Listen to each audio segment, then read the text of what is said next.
Pulau hak nak cerita ni nama dia Pulau Sipok. Sipok. Sipok ni sebuah pulau kecil yang memang tak ada orang duduk pun dalam gugusan Kepulauan Langkawi UNESCO Global Geopark. Terletak di pesisir pantai timur Pulau Dayang Bunting dan salah satu pulau terbesar dan paling ikonik di Langkawi. Pulau Sipok ni memanglah tak ada orang duduk. Lepas tu tak ada kemudahan asas. Jeti pun tak ada.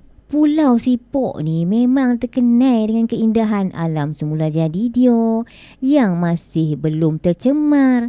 Keliling dia ada formasi batu kapuk, tumbuh-tumbuhan hijau yang merimbun.